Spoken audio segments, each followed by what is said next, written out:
right, good morning. It's 10:02, so I think we'll go ahead and get started. Oh, we've already started. We're on slide 2. Okay. All right. Just want to welcome you to our May meeting. And team is with us here today. Jeannie Keith, Adrian Balcazar, Amy Tomomatsu, and Rachel Garcia. I think we may have announced last week, maybe not, that we have lost one member of our team. Evan Bartelheim moved to, we haven't really lost him. He's moved next door to the assessment and accountability unit. This is usually our last meeting for the year, but the last couple of years have not been normal, as you know, and things seem to be popping toward the end of the year. So we did have a June meeting last year, and we do plan to have a meeting next month again in June. So we will be seeing you one more time. All right, so let's take a look at today's agenda. All right, so it looks like a short agenda, but each of them contains a lot. First, we just wanted to give a little update on things that are coming up that are on your plate, and just plans, reports, other submissions that are coming up. But there's a lot that's coming due, and a lot of it falls into your area. So we'll take a look at that. Then we'll take a look at the ELCAP system for submitting your LCAPs, which will be due the beginning in July. And we'll have an update on the LCAP itself and some things we're seeing as we're looking at some pre-reviews. Also, we'll be doing kind of an overall kind of update on the dashboard, assessment issues, some things related to Calpads, and the EBT cards for our low-income students. And then finally, again, as always, an FBM update from Adrian. So let's get started, and we'll take a look at questions as usual. If you could put your questions in the chat box, we'll monitor them, and we'll send out a email reply in our Q&A as soon as possible. If there's any we can answer, we'll answer them now, but in most cases we need to take a look at them and get you accurate responses. All right, so and here's the link for all your all our previous meetings, and where you can find a recording of this meeting, and also any handouts that are posted there. So starting out, plans, reports, all kinds of things that are coming up on your plate. And we do this section with a bit of trepidation, because last month we had a list of all the money that is coming due and all the money that needed to be spent. And as soon as we were putting it up there, I thought, oh no, this is just going to stress them out. And it did. So this may be another stressor for you. So on the next slide, we just want to acknowledge that that with a lot of money comes a lot of responsibility, and bottom line, that's a lot of work, and a lot of that ends up on your plate. So obviously something we don't need to tell you, but because a lot of money's coming in right now, you're the people who know how to complete forms, develop plans, and so a lot of that is falling to you, and we do know that, and we appreciate it. So it is part of the package. But on the other side, on the next slide, I'd like to give you a little hope, and that is, it also means a lot of opportunity. And I was taken by this quote about best way to make dreams come true is to wake up, and that kind of struck me, because we can dream about things, but you have to wake up and do it. And you're the people who know the needs of the students who have struggled most in the last year. You're the ones who've worked with them. You grew up working with them. Many of you grew up in special programs for in Title I schools or English learner programs. That's where you come from. That's your heart, and you know their needs most. And so I would really encourage you to speak up when you see those needs, because we're hearing people have a lot of money and maybe don't know what to do with it. And I think you folks do know what to do with it to make the most of it. I was, and if you'll indulge me a moment, I was taken by a story I heard on public radio, and maybe some of you heard it, but it was about a counselor in a school meeting with a group of parents, and they were having a meeting at the school, and the counselor said, I wish we had somewhere we could send our kids for psychological evaluations and support. We have so many students who are struggling so badly, and it's really hard to get services for them. And a parent in the room said, well, I think I can make that happen. And the parent happened to work in a local hospital. And bottom line, with some work, not too much long later, the hospital was able to set up a clinic that served 5 districts in the community, and kids were able to get there for services immediately. And what was really touching of all the students who were served was one who was a handicapped child who couldn't get services because a lot of psychological clinics don't take handicapped children. They don't serve them. But the clinic was able to help this child who had been a friendly, happy little girl, loved by all the kids in school, and suddenly went into a deep and serious depression. And her mother was eternally grateful for those services.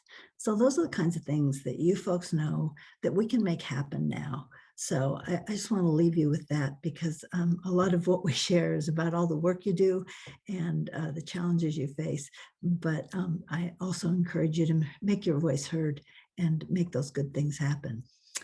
So the next slide is back to reality here. And the other side is how to make that happen. And just to review some of the things that are coming due, and some of them are submissions, some are plans, but some of them are right around the corner. So the first one is the deadline for the Expanded Learning Opportunities Plan, and that I'm sure you have either got completed or are well underway, because that needs to be adopted by June 1st. And also due on June 1st is a data collection for the in-person instructional grant.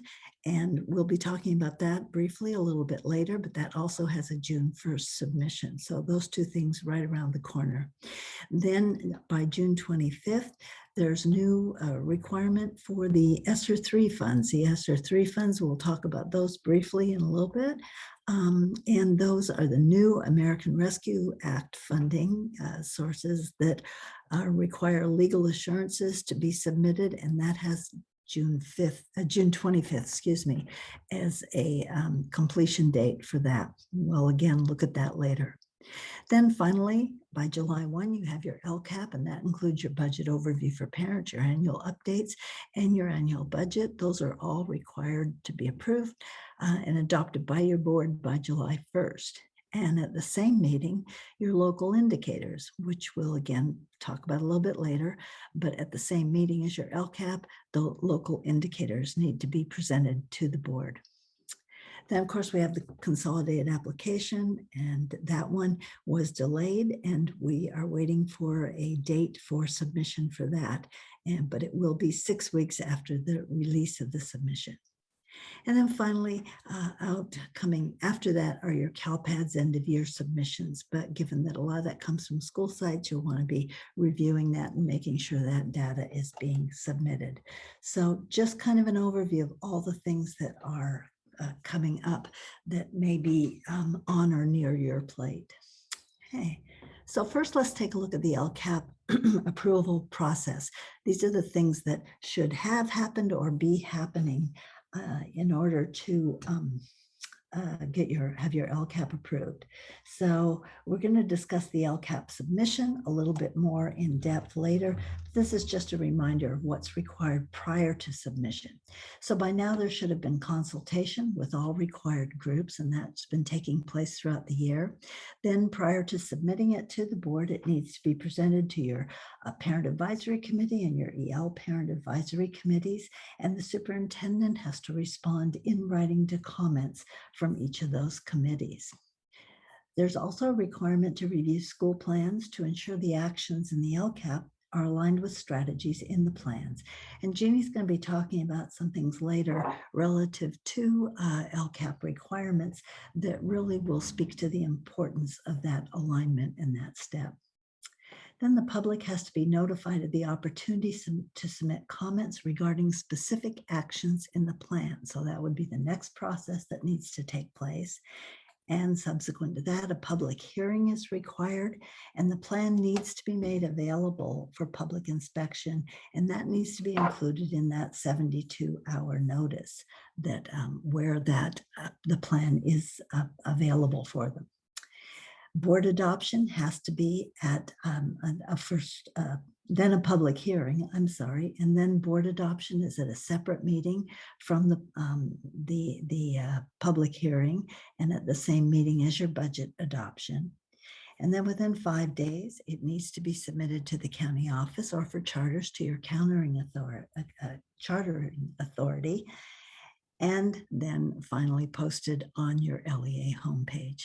So all those are the steps that need to take place in order to have your LCAP finalized and approved. Okay. So next, just a reminder on the next thing, the first thing that's coming due, that's your expanded learning opportunities plan. We spent quite a bit of time talking about this last month. So just a reminder, because it's right around the corner, that it has to be adopted at a public meeting and by June 1st. Statute doesn't require an additional public hearing, but CD is very clear to remind us that a description of how the LEA involved your parents, your school site staff, including both classified and certificated staff, in the development of the plan, and that is part of the plan template. All right, and then the in-person instruction grants. Okay. These grants, to be eligible for full funding for the grant, LEAs have to offer in-person instruction, and that is including hybrid models, and that was updated in the on May 5th, I believe, on the CDE website. But by April 1st, you need to be offering in-person or a hybrid model. The IPA grants would be reduced by 1% for each day that the LEA does not offer in-person instruction for all required groups. And then the grants would be forfeited if they don't offer in-person instruction for all required groups by May 15th, 2021. And required groups are defined in the Education Code section listed at the bottom of the slide, and that includes essentially students who would be eligible to be served based on the grade level served by the school. All right. The in-person instructional grant, to check that, LEAs are required to submit an online form by June 1st. Again, June 1st is a big day. A lot of things do. But that online submission will indicate the dates which the LEA is offering in-person instruction. There are a lot of questions there about different dates, but essentially they're asking the dates you were offering in-person instruction for various schools and grade levels. CDE sent out information April 30th regarding the submission, and CDE is going to use that information to verify the IPA grant and calculate your allocations for your August apportionment. They did note we had the question come up, well, what if I'm not offering in-person instruction? I don't intend to take the funding. You're still required to submit the form whether or not you're providing the instruction. So all LEAs are required to submit the form. And you can access the form at this link, and all this information is embedded in the form for completing it. CONAP, we had questions. Were we going to talk about the CONAP? Yes, although there's not a lot to talk about right now. Most of you are familiar with the CONAP, and you know it's submitted to the California Department of Education, so it's a state submitted document, but it is used to apply for federal ESSA funds and to address all the related, or many of the related, fiscal and program reporting requirements. Excuse me. The application is submitted through the Consolidated Application Reporting System, CARS, and CARS is typically opened up on May 15th, and then the actual application is due June 30th. This year, the release and the submission date have been delayed, And we don't know, CDE has indicated it'll be due 6 weeks after the release. We're anticipating additional information coming out next week based on the email that was sent out. You need to be on the CONAP listserv in order to be notified when that is released. So make sure you go to the Consolidated Application website, and you'll then find a place to sign up for the listserv. LACO will be doing a workshop on the CONAP, and as soon as we know the release date and the due date, okay? So you will need to schedule, and a question there about the board approval. Yes, you will need to have your board available during the summer months at some point to approve the application for submission, because the spring submission does require local board approval. The others don't have any board approval requirements. The winter one, but the spring one does have a board submission approval. So it's due 6 weeks after. So we anticipate it would be probably the end of July, early August that it would be due. So if it's delayed, generally that means a delay in funding if it doesn't meet the deadline. And some of you encountered that this year. In most cases, it doesn't affect you if you have funds to carry over because your allocations keep coming, but it can delay funding if you don't submit it by the deadline. Okay, but again, we'll have an update on that when we have a workshop and send out information. Okay. All right. All right, now we'll turn to the new federal funds. And we just wanted to kind of give you a reminder on some of these because you've been getting different chunks of federal funds and different names and slightly different requirements. So we want to back up to the CARES Act. These are funds that you got last year. And the only thing we wanted to remind you, because you've been spending those funds, but we wanted to remind you about the equitable services requirement. These are the only CARES funds, ESSER 1 and GEAR 1 funds under the CARES Act are the only funds from the federal relief funds that are under the equitable services requirement. So private schools need to be served with these funds, not subsequent funds. If you reserve funds for equitable services during 2021, it'd be this year, and they haven't been spent, or they haven't been fully spent, those reserved funds need to go back and you need to consult with those eligible private schools to determine how the district's going to spend the funds on behalf of those schools in the 21-22 school year, because the deadline for spending the funds is September 30th, 2022. So you still have that obligation to spend those funds. And again, it's only under CARES 1, but you want to make sure those are expended this year, and that's finished up. Just a note here, just this month, the U.S. Department of Education put out guidance on ESSER 1, 2, and 3, and the GEAR 1 and 2 funds and the use of those funds, and they're available at the website. This particular guidance does not address the equitable services requirement since it only applies to the CARES Act funds. Right now, after CARES Act, you got some more funding. And the second federal relief funding was the Coronavirus Response and Relief Supplemental Appropriations Act, referred to as CARSA or CARSA, depending on who you're talking to. And the funds available through this act are referred to now. We have ESSER 2 and GEAR 2 funds. If you recall, ESSER are the funds that are allocated directly to LEAs. So those are LEA direct allocations. And the use of these funds is similar to what you had under the CARES Act with the addition of learning loss and a few other things, but essentially similar use of funds under ESSER 1. GEAR funds are, whoops, can we back up? GEAR funds are allocated through to the state. These are the governor's education emergency relief funds. So they go to the governor's office. And the use of these funds is going to be determined through the Budget Act. CDE has indicated they'll probably be used for the same learning loss mitigation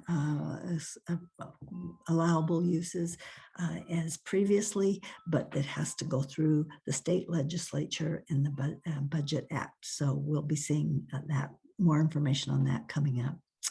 Again, this particular group, the CARSA funds, do not include an equitable services requirement. In this case, equitable services under this program are provided by the state through a separate program. That's the EANS program. If you have private schools that have questions about equitable services under this funding source, you need to send them to this website where there's information on private school services. So again, no obligation for the LEAs. It's all state requirements under the CARSA. And finally, coming soon, to a school district near you, the American Rescue Plan. It was signed in March, and it also included funds for school districts, and these are now referred to as ESSER 3 funds. Again, the allocations will be based on a Title I formula from 2021 school year, and those preliminary allocations are now posted on the CDE website. So if you want to get an idea of how much funding is coming under this funding source, you can go check there. There is a requirement under this program to submit legal assurances, and those have to be completed by June 25th to receive your first apportionment in August. They anticipate August will be when those apportionments go out for the first allocation. If you don't get it in by the 25th, then you wouldn't receive the first apportionment. The funds you can still receive, it would just be delayed. So make sure you get that in by the 25th. Here's a link for that, and you should be receiving, or you should have received, notification from CDE about this. This funding source also requires a, hold your breath, a plan, all right? It's a safe return to in-person instruction and continuity of services, or they're calling it a safe return plan. Okay, it's required within 30 days of submitting the assurances, and CDE is going to post a template and the plan requirements within the next week. So next week, check this website for more information. And here's the link for the listserv. But we do know a few things that are posted on the website already, so we can give you a bit of a preview about that. And no, there is no equitable services requirement under ESSER 3, okay? Only CARES. All right, so on the next slide, let's take a look at what we have posted on the website. So this is what CDE has posted regarding the Safe Return Plan, essentially, and there's more detail on their page, but essentially it's how the LEA is going to maintain health and safety of students, educators, and other staff. And they need to include in that a description of policies that are based on CDC recommendations to support safety of students and staff. Secondly, it needs to address how the LEA will ensure continuity of services, and that would include students' academic needs, social, emotional needs for both students and staff, health, food services. So those are the two key descriptions, and it is required that you engage stakeholders, again, with meaningful consultation in developing the plan. Allowable uses of the funds are, there's a list on the American Rescue Plan webpage at that link. There is, however, on the website also the note on the following slide, and we're waiting to see what this means for districts. And it says if that you developed a plan prior to the enactment of this act, which would be earlier this year, again, before March of 2021, and it addresses the safe return to in-person instruction and continuity of services. Pardon me.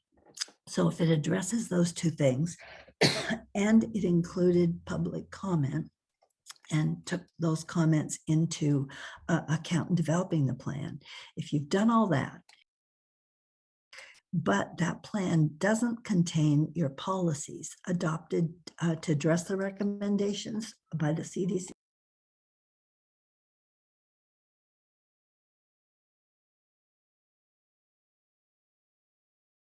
Excuse me. Can't blame the dogs for that one. Okay, so you've developed the plan. It addresses the requirements, but it doesn't address those policies that you have in place. You have to revise and post the plan within 6 months of receiving the funds. So we're hopefully next week, we'll get more information on what that actually means for you and get some additional guidance. So stay tuned, watch that website.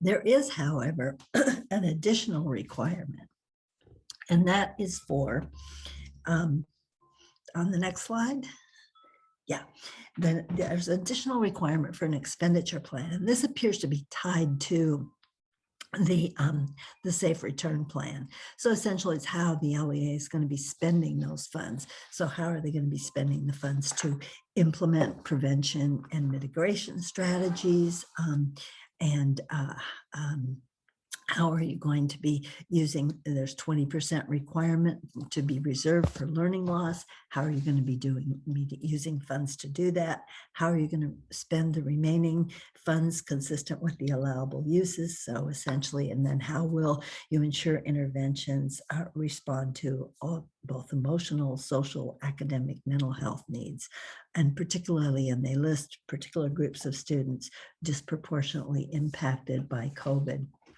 So this is probably where that plan is going to, because you may have a plan that addressed how you're going to open school and how you're going to get the safe schools part of it and the instructional part of it. You may have a plan that addressed those two pieces on the prior slides, but it probably didn't include the funding pieces. So that's we anticipate that's what's going to be required in whatever template the CDE puts out. Okay.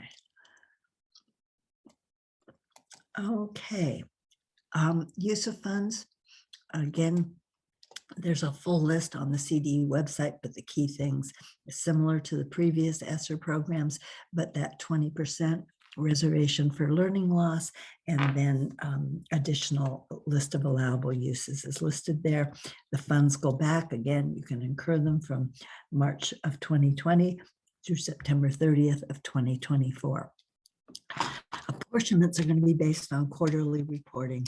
So again, similar to your CMDC, Federal Cash Management, you report quarterly based on how much you're spending. The additional funds will be released. All right, let's move ahead to just a couple of reminders about some things that apply to all three of these funding sources. One has to do with capital expenditures. And all three of the funds, the CARES Act, the CARSA, and the American Rescue Plan, all require that you receive prior approval from CDE for any capital expenditures. And capital expenditures are those, they call them big ticket items, that are have a cost per single item of $5,000 or more. So usually that's large pieces of equipment, or it could be construction or other large expenditures. So those have to be approved by CDE prior to spending the funds. Let's take a look at some of the criteria that CDE is looking at. So we have had a number of districts that have had their requests for approval questioned. And that's because in most cases, they don't meet the key requirements that are used for approval. And that is, and these are not surprises to any of you, you've heard them for a long time because they're from the Office of Management and Budget requirements. And that is that funds are, the cost is reasonable, necessary, and allocable.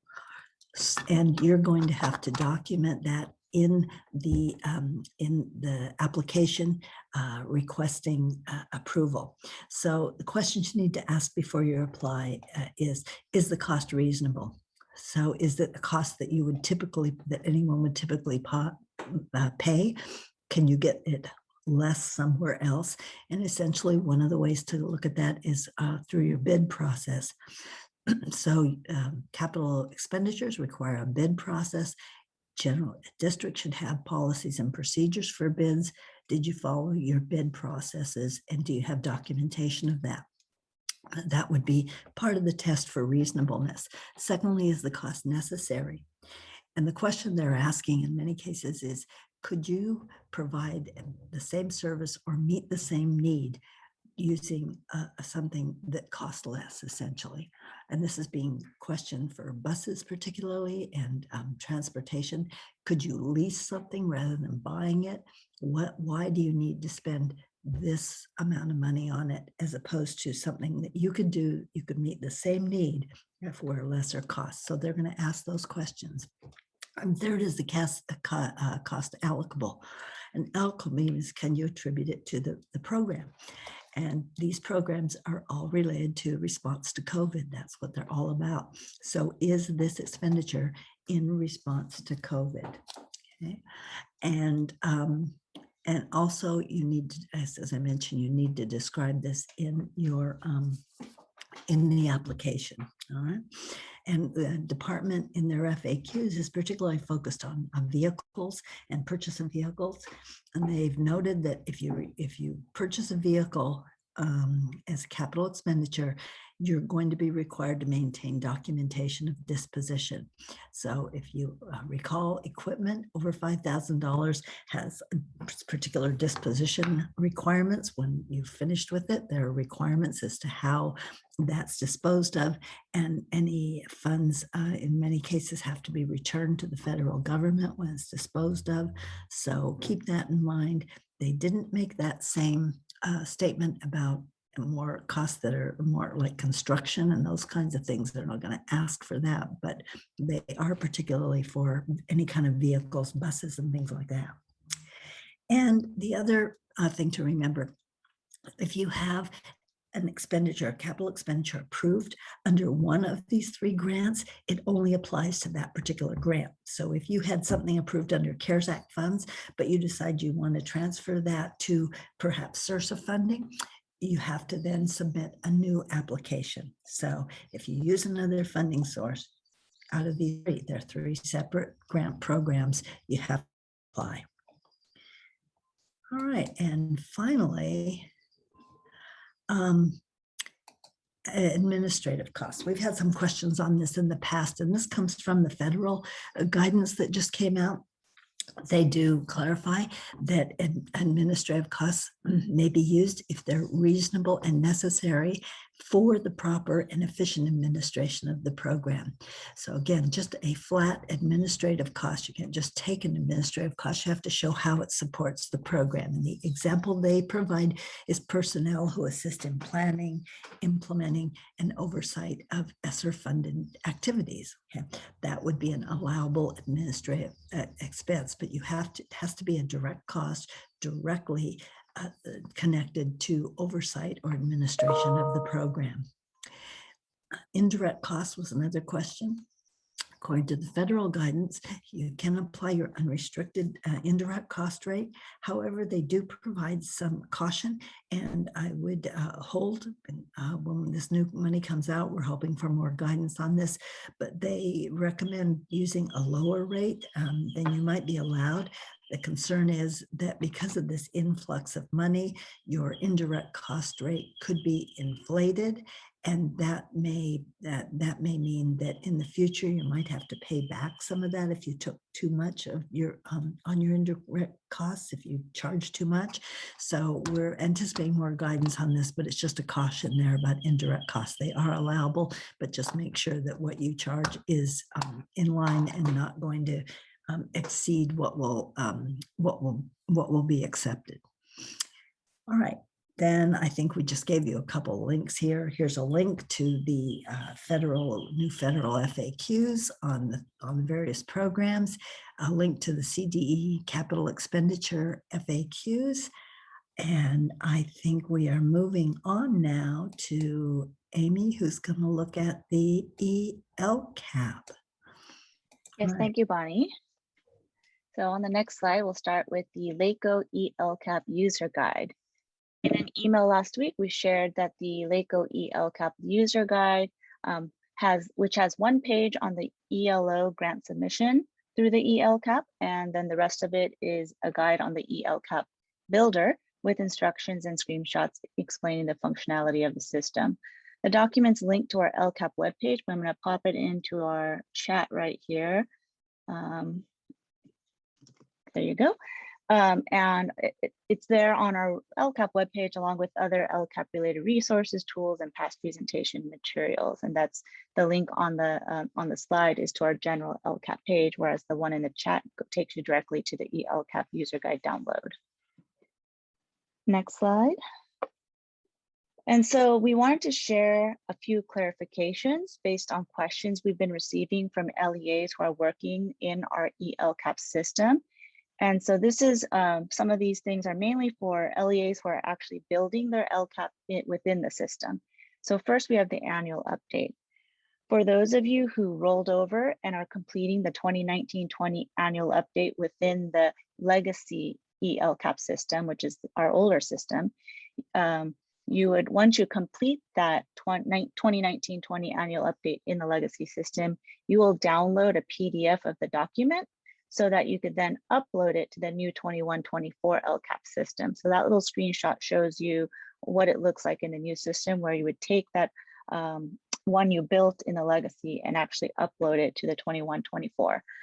And then for the 2020-21 Learning Continuity Plan annual update, the only option is to complete that in the CDE's Word template, which you would then PDF and attach to the other link in the ELCAP system. Now, a special note, if you did complete the 2019-20 portion in the legacy, then of course you wouldn't need to complete it in the CDE's Word template, because then it would kind of be doubled up. So since it's a Word template, you can delete those pink boxes, which you've already completed, and then convert it to PDF. So it's only the 2020-21 LCP annual update portion along with the instructions attached to the end.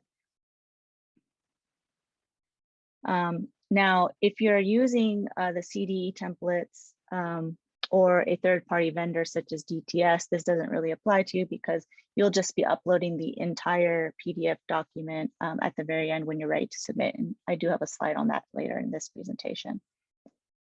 The next two items on this slide are related to questions we've received on the expenditures that are being populated in the LCAP. So for those of you working in the system, when you go to add action, you'll notice that that's where you'll be populating your short title, your description, etc. And at the bottom, you see where you would enter the budgeted expenditures.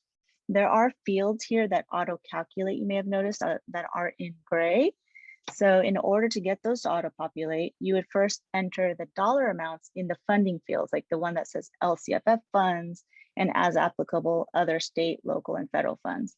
And then of the total funds you've entered, you will next enter how much of that is related to personnel costs in the 1, 2s, and 3 series.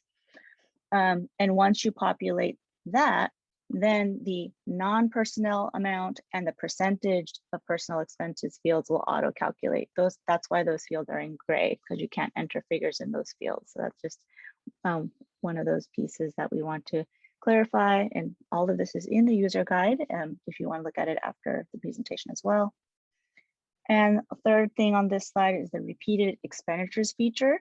This is a feature that we more recently added to the ELCAP so that when there are it's an optional feature. Some districts choose to use this when they have an action that ties back to expenditures that were already reported in another action earlier in the plan.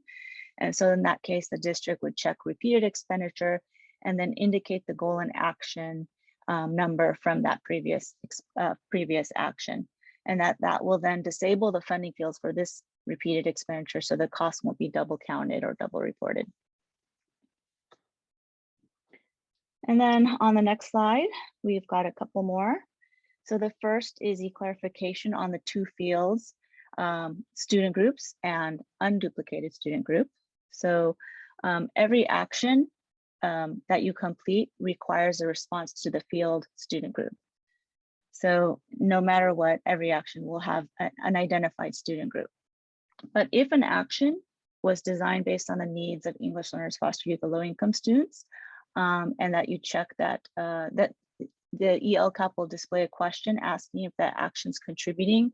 When you check yes to let us know that it is a contributing action, then you get asked to complete the additional fields: unduplicated student group, scope, and location.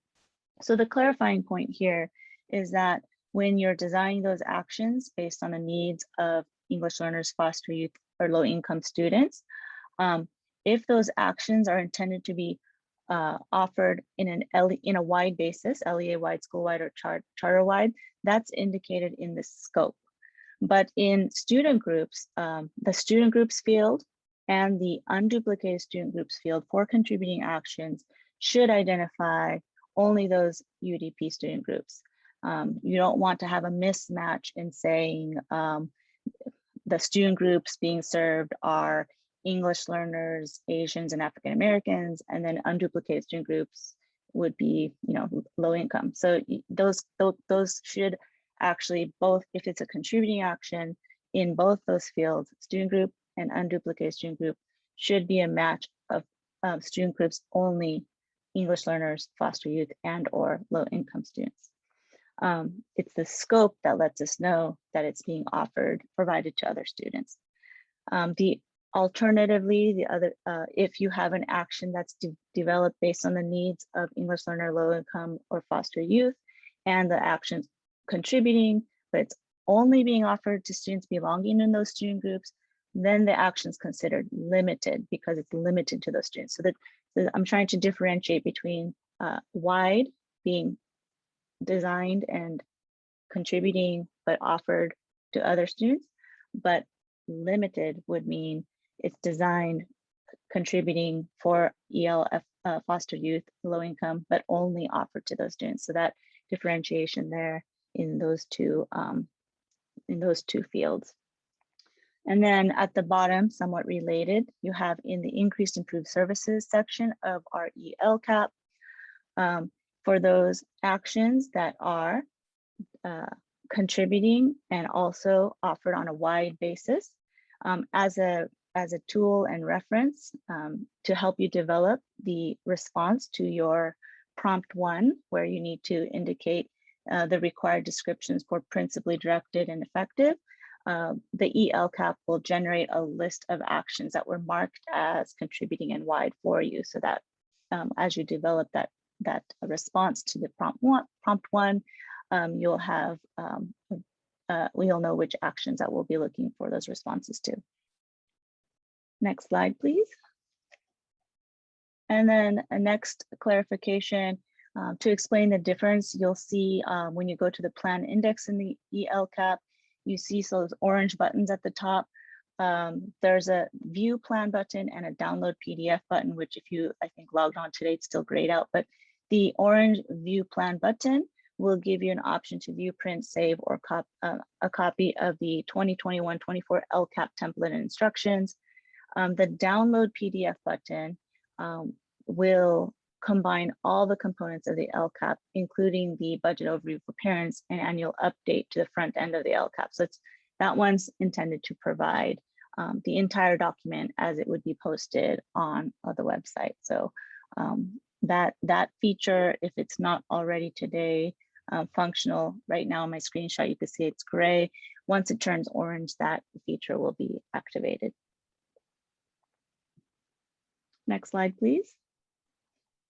And then for LEAs who are using the CDE templates, the Word or Excel templates, or if they're using a third-party vendor to build a plan,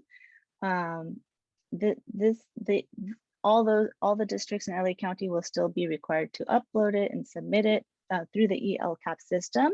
And what you will do is you'll log in, go to add a new plan, fill out the contact information being requested on the title page, including the board approval date, and then you'll upload your PDF, ensuring that you click on that green cloud button to ensure successful upload. And that PDF that you are uploading should be a single document with all the components in the correct order ready for web posting. I believe that Jeannie has a slide coming up that will give you that exact order for the posting. And that's the same order that you'll be collecting your documents and converting into a single PDF document, all the various components of the LCAP, starting with the budget overview all the way through to the instructions, expenditure tables and instructions. And then you'll click submit button to submit the plan officially. Next slide. So that submission process, that button appears at the top like in the screenshot. Just remember that districts and charters will submit within 5 days of your board adoption of the plan. Charters will also submit their plan to their authorizer. For those of you seeking feedback through the pre-review process, hopefully you've been in touch with your LCAP coordinator, which is one of us, and you will submit the drafts directly to us without hitting submit. The submission button really is just reserved for the final board adopted LCAP at the end of the process. And that's the end of the ELCAP section. And I'm going to turn it over to Jeannie, and she has a few more LCAP updates. Thank you.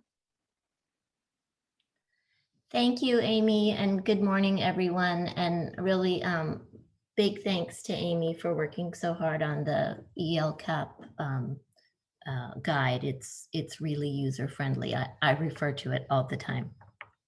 All right, so some updates for LCAP today that I'm going to provide. Start with an update that was provided for superintendents. And at the weekly update for superintendents, some of the significant changes of the new LCAP template were addressed, and superintendents were reminded that legislation that passed in 2018 resulted in the new template. And this new template, as you know, has the inclusion of expenditure tables and increased detail in the description of actions. And so while the new template was developed for use in 1920, the first use has been delayed for this year. So it was important to clarify for superintendents some of the significant new requirements. Among these, superintendents were reminded that the new design and requirements in the template are intended to increase accessibility for stakeholders. To make it clear how actions and services that are contributing to the increased or improved services requirement are based in response to the local needs of English learners, low income, and foster youth, and that they will benefit those students. And to make it visible for stakeholders which contributing actions are providing services that are limited to each of the unduplicated student groups, and which are being offered on a school-wide or district-wide basis.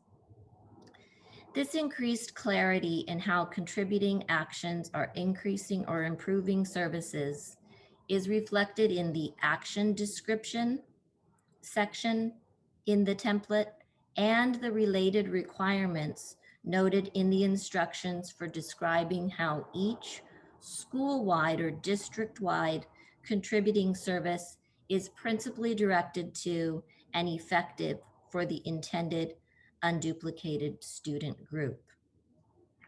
Specifically, the superintendent addressed the action description required in the new template and in the increased or improved services section. Noted were class size reduction. Simply stating in the description for an action that reducing class size does not describe an increased or improved service. To be considered an increased or improved service, the LEA must describe what services are being provided for low-income students, English learners, or foster youth within those classes as compared to services for all students. Simply stating that the class size is being reduced does not explain what is planned to occur that would be an increased or improved service. This description would also need to align to the scope of service and location identified in the expenditure tables.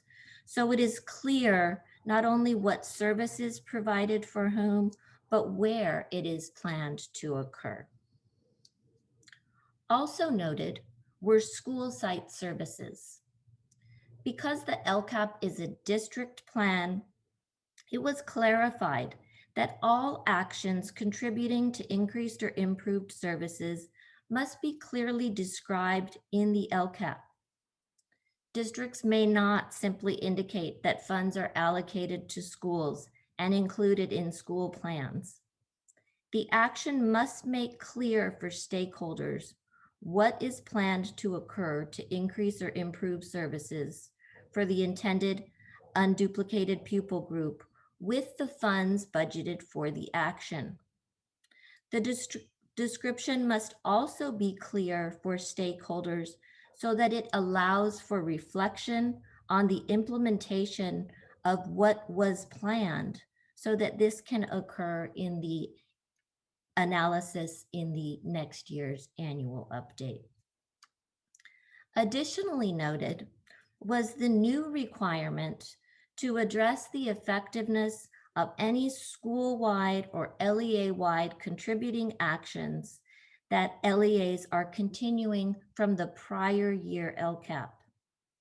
For any action continued from the prior year LCAP that is contributing to increased or improved services and is a district-wide or school-wide action, the LEA must determine whether the action has been effective, and this must be based on actual outcome data or actual implementation. So let's take a look at where this description would be provided on the next slide.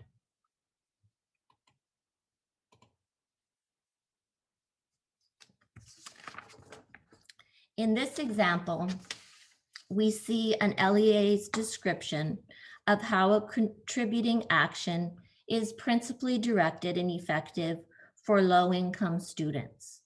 And this example includes the 3 required components for describing how the action is principally directed to and effective.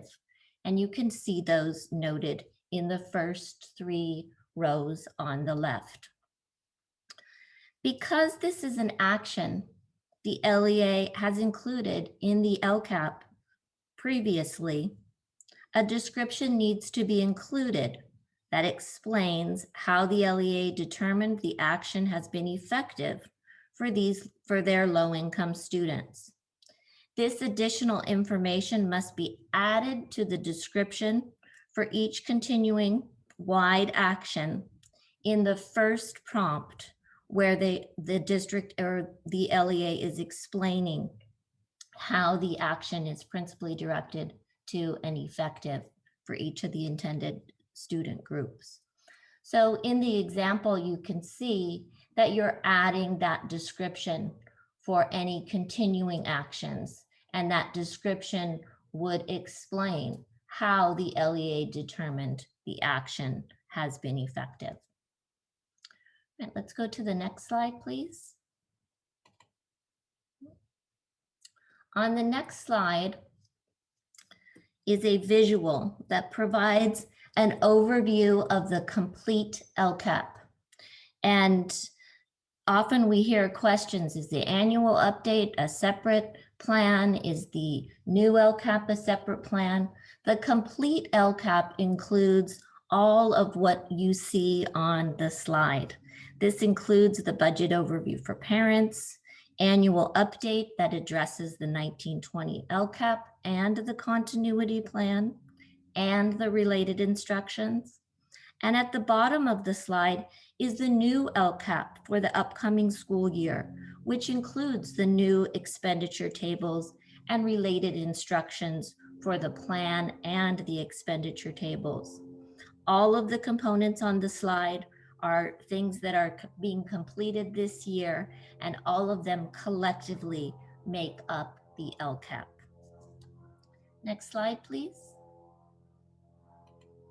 The next slide addresses the requirement from statute for LEAs to post on their website a single document inclusive of the budget overview for parents, the instructions, the LCAP, and the annual update. So those items that you saw previously included all need to be included in a single document that is posted on the LEA's website.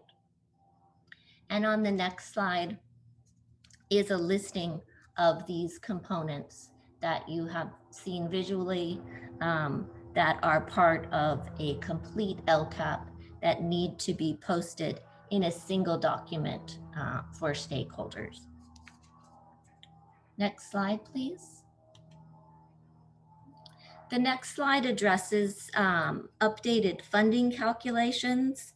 So in response to the May revise, Business Advisory Services has sent information to district business services departments and designees, informing them of updated calculations, which include the supplemental and concentration grant apportionments and related proportionality percentages. Districts may also contact their BAS consultants for these updated calculations. And these funding updates need to be reflected in the increased or improved services section in the LCAP, where LEAs are indicating their increased apportionment and the related percentage. In the budget overview for parents, okay, where LEAs are also including their supplemental and concentration grant amount, as well as their total LCFF funds, as well as the amount of funding used for actions for to increase or improve services for their high needs students, which are the EL, low income, and foster youth, as well as in the expenditures table, specifically in the contributing expenditures table. And so you'll want to take some time to reflect on this slide and look at the green arrows, which are intended to show where there is alignment across these three sections that address the increased apportionments based on the enrollment of unduplicated pupils. And so we know there's evolving components of the May revise. So while there still may be additional increases through the May revise,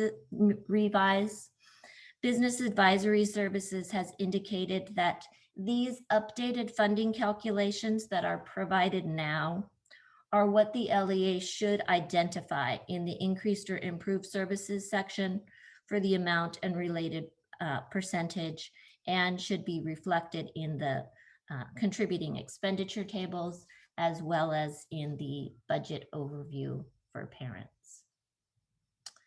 And with that, I'm going to turn it over to Amy for an assessment and Calpads, or not Amy, I'm sorry, to Rachel for the assessment and Calpads update. Thank you, Jeannie. Good morning, everyone. So as Jeannie mentioned, in this next section, I just have a few updates to share related to the dashboard assessment and Calpads. Next slide, please. So here are a few updates that we wanted to share that were included in the trailer bill with the May revise. And so the first is the proposal to eliminate the requirement to publish the 2021 dashboard.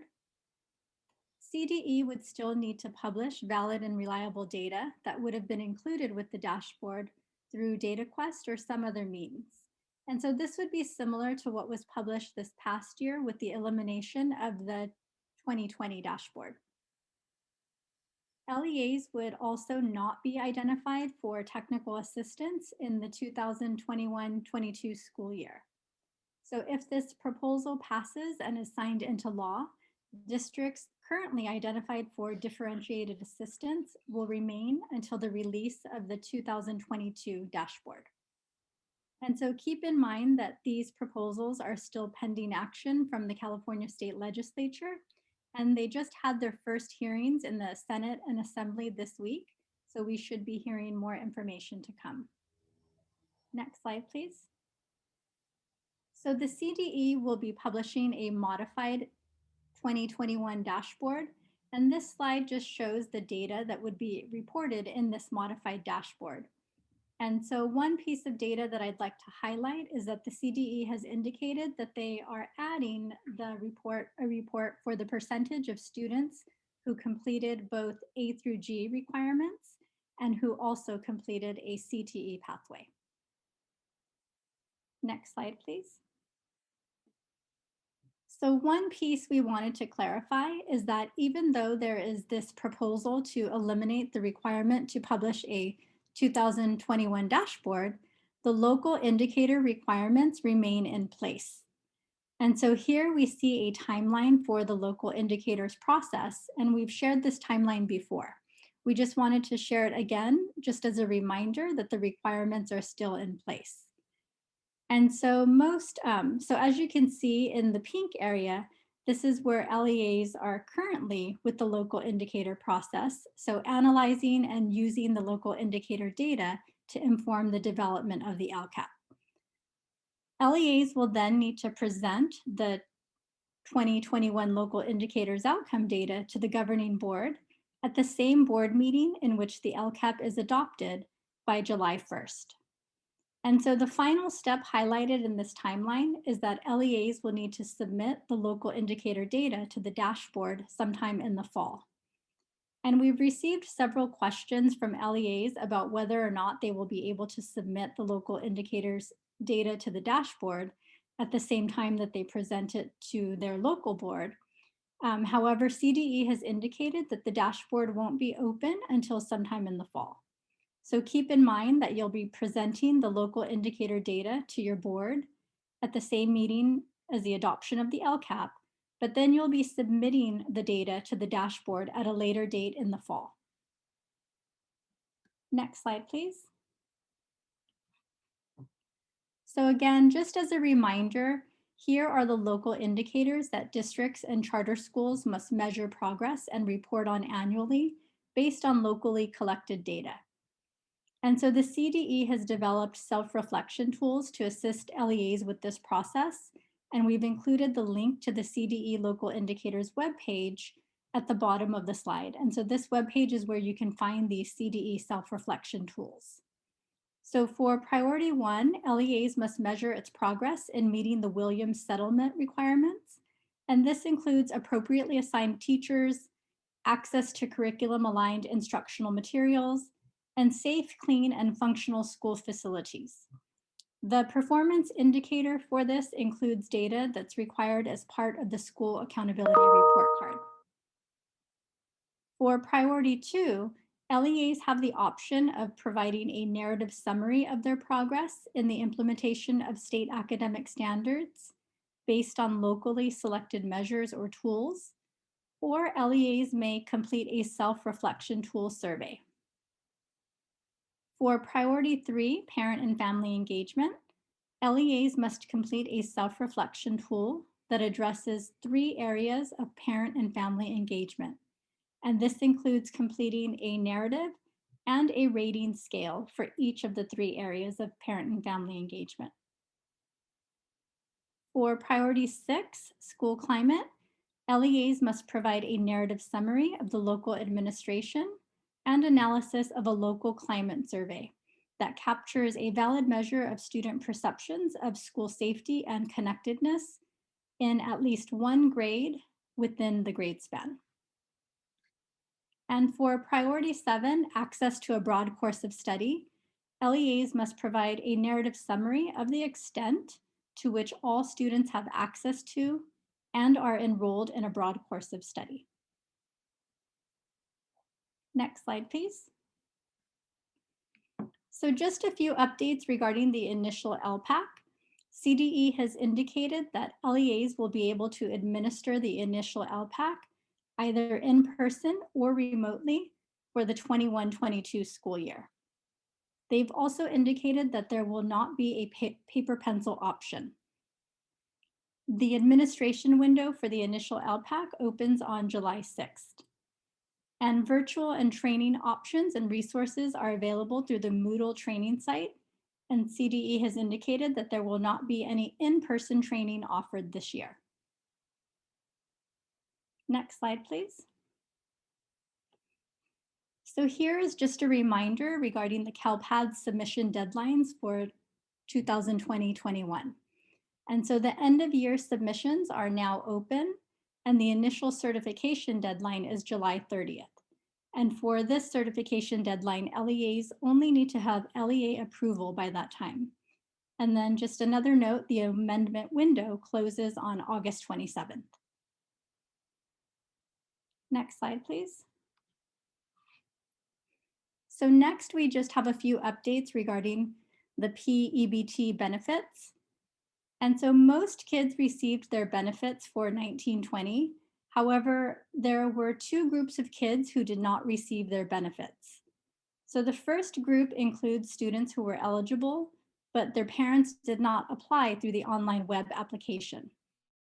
And so for these kids, the USDA approved automatic benefits back in April. And so for these students, they should now be receiving their cards. And so these cards that students are receiving now, again, they're from the 1920 academic year. And so this might be confusing for families who are waiting for benefits for the 2020-21 academic year. The second group of students who did not receive their PEBT benefits were those students who enrolled in August or September of 2020, but their enrollment records had not yet been sent to Calpads. And so the 1920 benefits were extended to those students, but the benefits will be attached to their 2020-21 PEBT cards. So families who believe they were eligible for benefits in 1920, but who did not receive a card, they may call the PEBT helpline to see if they were sent a card and to confirm or update their mailing address. And we've included the helpline number on the slide. Next slide, please. So for the 2020-21 PEBT program, no benefits have been issued yet. So the USDA is still in the process of approving California's plan for the 2020-21 academic year. And so once that plan is approved, the CCEE is going to be sending out a data collection survey to collect data on the instructional settings of each of your schools participating in the National School Lunch Program by month. So it's basically asking the district by month which type of instructional setting were the majority of your students participating in. So was that full-time virtual, hybrid, or full-time in-person? And so basically the amount of the benefit for each month is going to be adjusted based on the type of instructional setting. And the CDE has indicated that this collection instrument or survey will be going out to accountability coordinators, and it's expected to be sent out in the next 2 weeks, 2 weeks or so, so be on the lookout for that. Next slide. So the 2021 PEBT cards will be mailed out to the addresses on file in Calpads. So for homeless students without a mailing address, you'll want to ensure that the addresses reflect the district or the school address. And it is likely that the data will be pulled from Calpads for the PEBT purposes at the end of the school year. Therefore, LEAs should continue to keep program data and student mailing addresses up to date in Calpads. And then just given the likelihood that the cards will be mailed out in the summer, LEAs that plan to distribute the cards to homeless students from school sites may want to develop an alternative plan, distribution plan as a contingency in case your school sites will be closed. And next slide. And so this is just for your reference. This is just a chart that shows the eligibility criteria for the PEBT 2.0 benefits. And that concludes my section. So I will now turn it over to Adrienne. Thank you, Rachel. Good morning, everyone. I guess we save the best for last, right? FPM. It doesn't go away. So today, for FPM update, I wanted to inform you that the 14 of the 20 FPM instruments for the 21-22 school year have been posted. I did check last night and they still had the 14 posted. So you can see here on the left side, the 14 instruments that have been posted. And on the right side, these are the remaining FPM instruments that will hopefully be posted soon. And there is the link provided in case you want to go directly to those. So CDE has added a new instrument this year for the review of the Title IV program. The instrument is called the Student Support and Academic Enrichment Instrument. And in this SSAE instrument, there are 8 items that are part of your Title IV program review. They are needs assessment, the allocation and use of funds, the time and effort, equipment and supplies, internet safety, equitable services, the federal transferability, and continued consultation. So you will find all of these areas focused on during the review of your Title IV program. So in SSAE 1, the first item for review is the needs assessment. And this is really critical, especially if you are an LEA that receives $30,000 or more in funding. You are required to conduct a comprehensive needs assessment once every 3 years. And the needs assessment for the Title IV program will include an examination of these 3 components. 1, a well-rounded education for all students. 2, a healthy and safe school environment. And 3, the technology and professional development on the effective use of data and technology. And as part of the needs assessment, the LEA must evaluate the effectiveness of the current strategies you have in place, as well as the activities that are within your Title IV program. And just remember to keep in mind that it is required to maintain your needs assessment records on file for the current year, as well as the 3 previous years. So in SSAE 1, the specific evidence that you are required to provide for that is for that fiscal year that is being reviewed. And so some of these documents that you would include might be the academic assessments, your survey results, disciplinary records, the course offerings, and any professional development schedules that you have in place.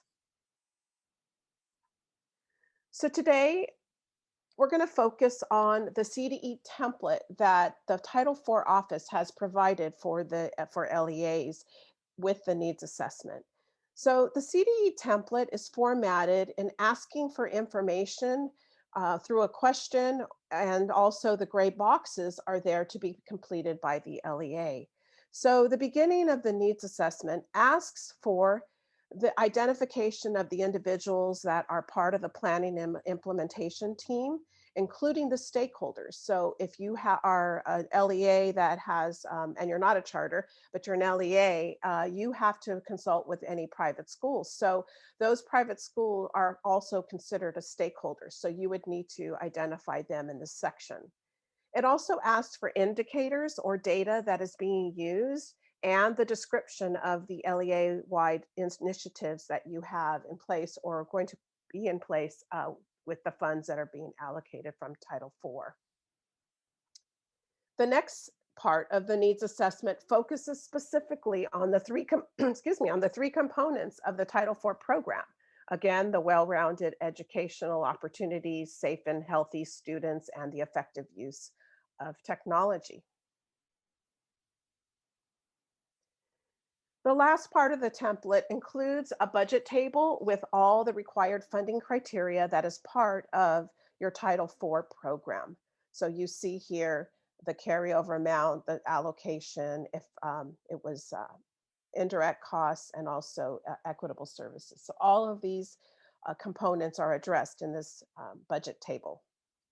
And there also here is the reference for the webpage and the office for the Title IV department at CDE. So on this, you will see that CDE's Title IV office now has a web page where you can find the Title IV Part A authorized use of funds. And this is in a similar format as like the Title I Part A authorized use of funds.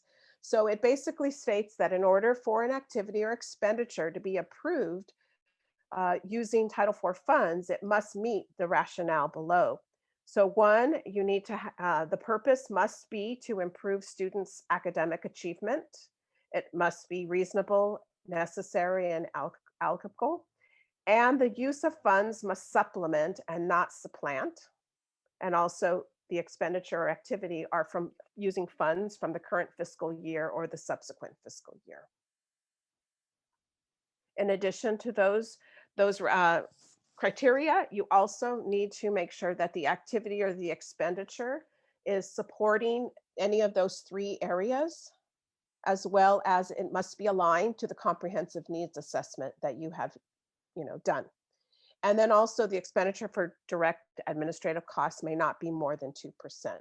So if you have all of that, then you have all yeses for that, or all you're not doing that, then it is allowable. And then in addition to that is the equitable services. So we know that Title IV, the equitable services requirement applies to Title IV fundings and programs. So Title IV must be offered to private schools. And again, based on the private school's allocation, the expenditures for equitable services shall be equal to the expenditures for the public school children, making it therefore equitable. The next thing is that it is based on consultation with the private schools. So when you are consulting, you do need to include the Title IV program if they would like to participate, and you need to go through that needs assessment process with the private school, because you do need to identify the needs of that school utilizing the Title IV and the implementation of your Title IV program. So we commonly get asked a question like this: what if a nonprofit private school wants to purchase a smart board with Title IV funds? And so after consulting with the Title IV office at CDE, these were some questions that they said, when you are discussing and consulting with your private schools, to make sure that you have answers for this and that you clearly understand. So a question would be, is it an identified need from the needs assessment? Is it a relevant evidence-based activity that's aligned to the Title IV program? And also, how is it tied to providing professional development for the use of technology, computer-based assessment, or the use of technology for instruction? And then most basically, is there enough money to pay for it? And then, as Bonnie explained earlier, is it a capital expenditure? Will it require permission from CDE? Because you will have to, follow that process. And speaking on capital expenditure, whether it's for Title IV or for perhaps if you're consulting for the ESSER one and the GEAR one, if it's a capital expenditure, remember that for the COVID money, that once the funding ends, the equipment needs to be removed, just as Bonnie had explained about the vehicles. That's why perhaps leasing a vehicle is better.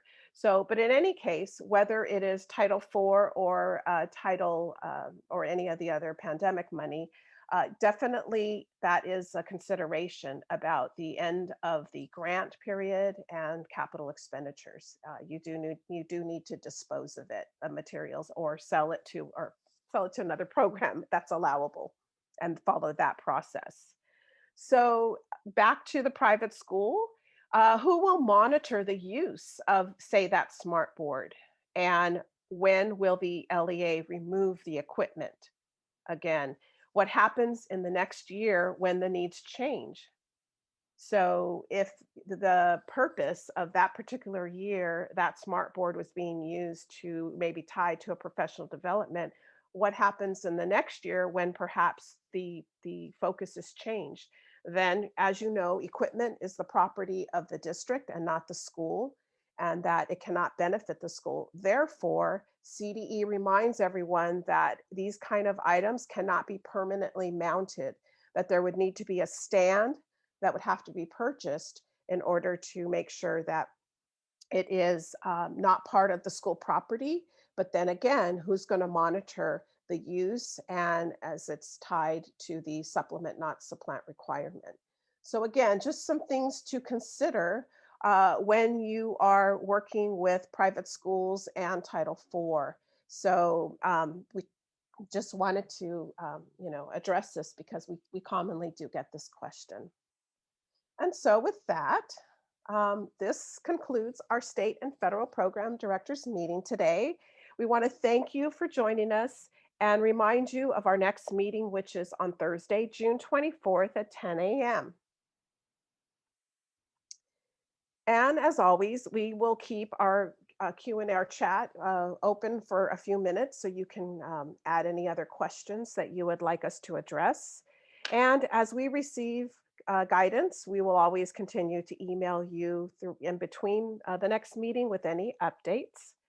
And so we will try and get these Q&As out to you as soon as possible with our responses to your questions.